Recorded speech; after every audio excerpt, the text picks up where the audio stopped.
Whakalawhalahiatu, good evening and welcome to our BCN Bulletin for tonight.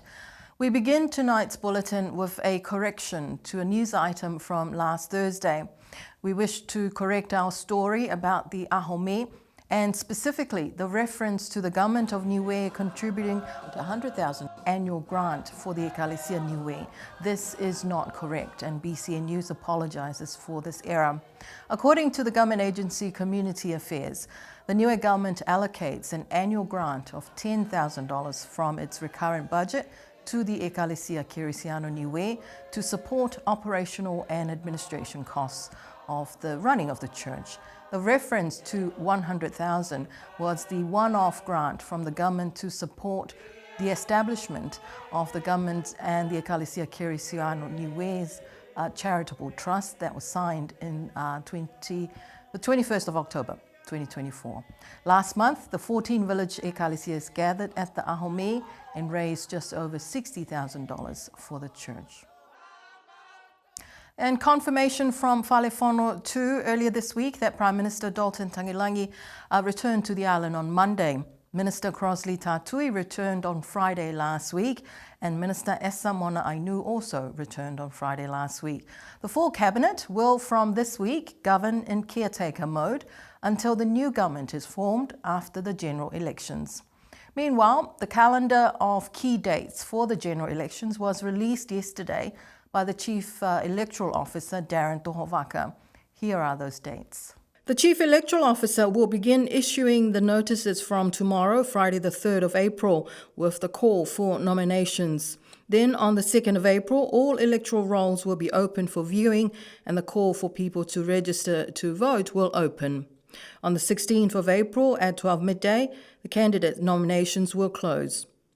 On the 21st of April, all electoral rolls for the 14 villages will close.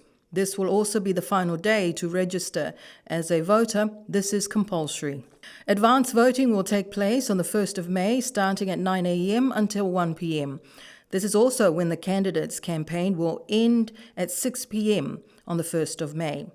Polling day is Saturday, 2nd of May. Polling stations will open from 9 a.m. until 6 p.m. The release of the preliminary results will start from 7 p.m. The final and official results of the 2026 elections will be declared by the Chief Electoral Officer on the 6th of May. Starting on Monday next week, the cost of petrol will increase from $3.60 to $3.80 per litre, and the cost of diesel will increase from $3.80 to $4 per litre. The government says that at present, fuel supplies remain sufficient. There is no rationing and fuel is available as normal. The fuel price increases was announced by the government and received on email at 2 p.m. yesterday. The notice said that over the past 6 weeks, the government held the prices steady to protect household and essential services, and the increase is necessary at this time to maintain fuel supply and security.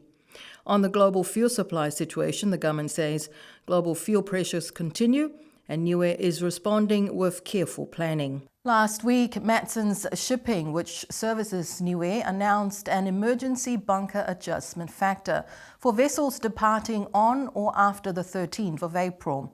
The notice issued by Matson's also announced that Niue will be exempted from the emergency bunker adjustment factor. The EBAF will be applied to the cost of shipping cargo moving within New Zealand, Australia, Fiji, Samoa, American Samoa and Tonga.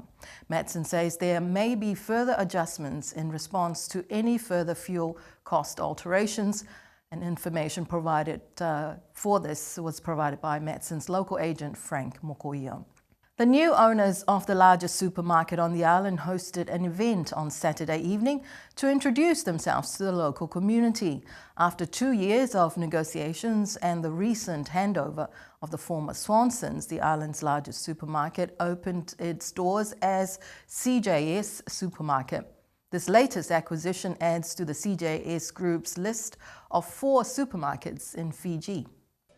Hosted at Arlena's restaurant, the CJS team, led by its owner, Minister Charanjeev Singh, who is a minister in the Fiji government. The visitors mixed and mingled with government leaders and heads of government departments and also members of the business community. BCN News spoke with the CEO of the group, Namrata Singh, about how they came to buy the island's largest supermarket. Yes, it has been a bit of a journey. It's taken us a couple of years to get here. So opening up the supermarket just hasn't been just 1 month for us. It has taken over 2 years. And this last 1 month or so of operations has shown what the potential is in Niue.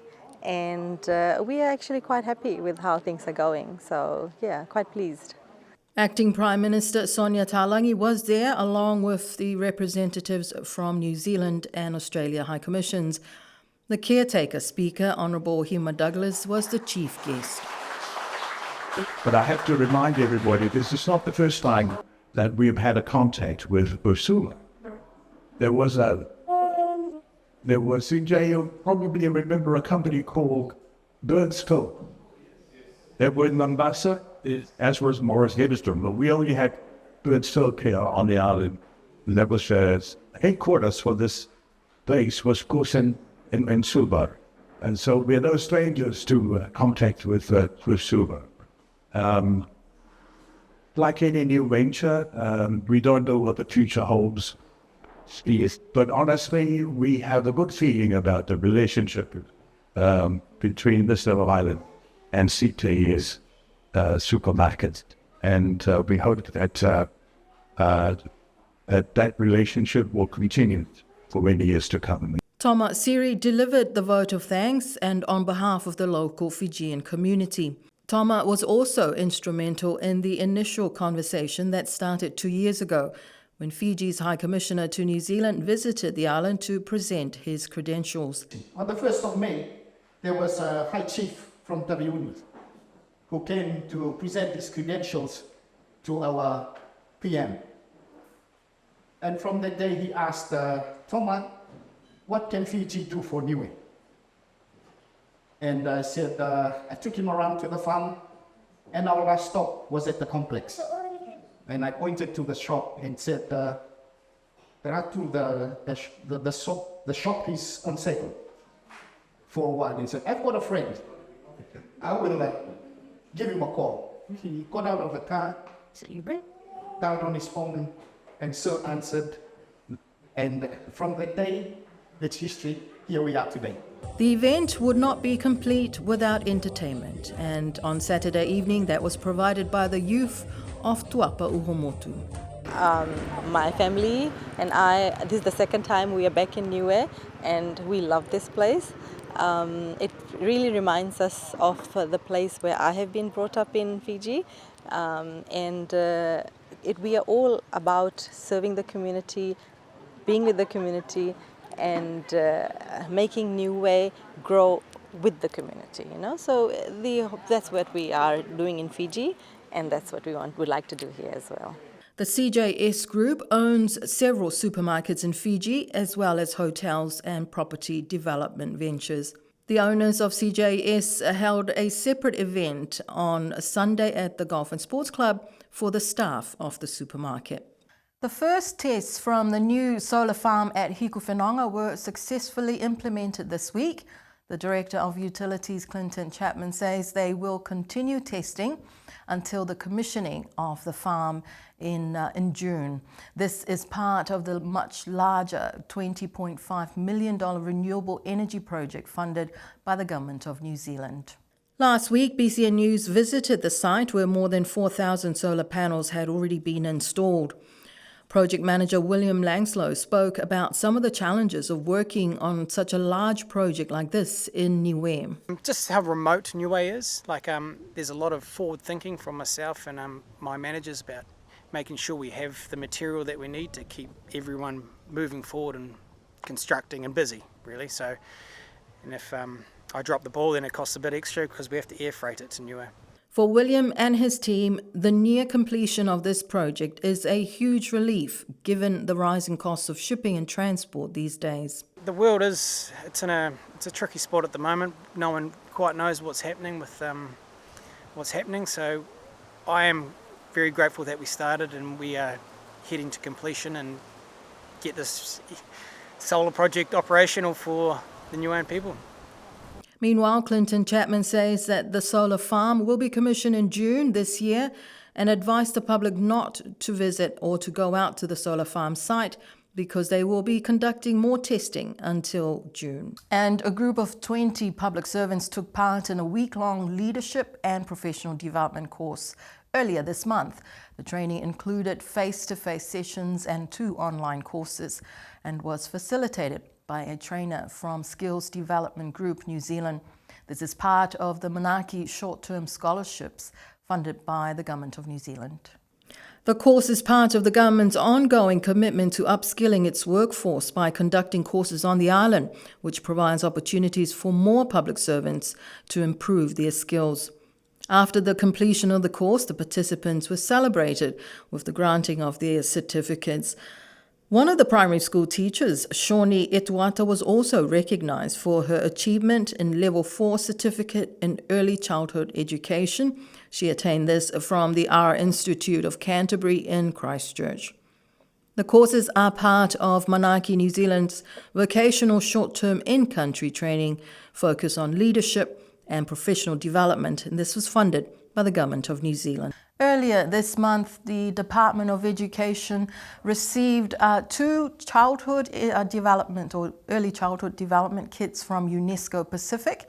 A team were on the island last week to deliver the kits, which were received by the Minister of Education, Sonia Talangi, the Director of Education, Natasha Tohovaka, and Principal of ECE in Primary School, Carol Edwards, who provided the images for this story. Principal of ECE in your primary school, Carol Edwards, in a statement to BCN News says that there are 2 kits for the school. One of the kits will be with the Aonga o Whanga Tolotolopulu and will remain there as they cater for children under 4. The other kit will be housed at the Niue Early Childhood or ECE, but will be available for any village playgroup if they want to use it, but must be returned to the school. According to UNESCO Pacific, the kits, which include games, activity books, and education materials, have been designed to support teachers in making early learning more engaging, inclusive, and fun for young children. And to end our bulletin tonight, after 3 rounds throughout the month of March, the Niue Rugby League Tuamotu Village 9 series wrapped up over the weekend at the high school grounds at Paliasi, with Alofi Makos taking the championship this year. The organisers thanked the 5 village teams who took part in the tournament, with over 85 registered players this year. On social media, Tuamotu commended the rise of Alofi Mako and their strong, consistent campaign. Tuapa came in second. Last year's champions Avasele fell to 3rd place this year, Akupu in 4th, and Mutalau in 5th place. And that is our bulletin of BCN News for tonight. We will be back on Tuesday next week for our bulletin in Wangahau Niue. We would like to wish everyone a happy and blessed Easter break. Please be safe, drive carefully if you're travelling, and spend some time with your families. From all of us here at BCN, happy Easter, good night.